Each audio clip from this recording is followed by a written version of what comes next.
পর্বতচূড়ায় দাঁড়িয়ে নিঃশ্বাস নিতে চান অথচ হাইকিং এ ভয়, চলে এসেছে সহজ সমাধান। চীনের দক্ষিণ পূর্বাঞ্চলের জিয়াংসি প্রদেশের সাংরাও শহরে পর্যটকদের জন্য খুলে দেয়া হয়েছে বিশ্বের দীর্ঘতম পাহাড়ি এসকেলেটর। লিংশান পাহাড়ে এই এসকেলেটর আপনাকে নিয়ে যাবে পাহাড়ের একদম চূড়ায়, যেখানে দাঁড়িয়ে উপভোগ করা যাবে আশেপাশের অমায়িক সব দৃশ্য।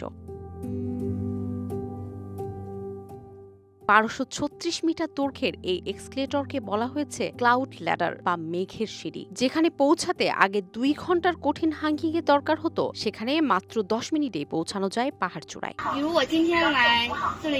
লিংশান পাহাড়ে ওঠা এখন খুব সহজ। চাইলে কেবল কারে উঠতে পারি কিংবা এক্সকেলেটরেও। যত উপরে উঠি দৃশ্য ততই মনোমুগ্ধকর হয়। উঁচুতে দাঁড়িয়ে দূরে দেখা সত্যি এক অনন্য অনুভূতি। পুরো সিস্টেমে ৫ সেটে মোট ৫০টি এক্সকেলেটর বা চলন্ত সিঁড়ি রয়েছে। অভ্যন্তরীণ কাঠামো ও সৌন্দর্য একসঙ্গে মিলিয়ে তৈরি এই প্রকৌশল বিস্ময় এখন শুধু চীনের নয়, গোটা বিশ্বের পর্যটকদের এক অন্যতম আকর্ষণ।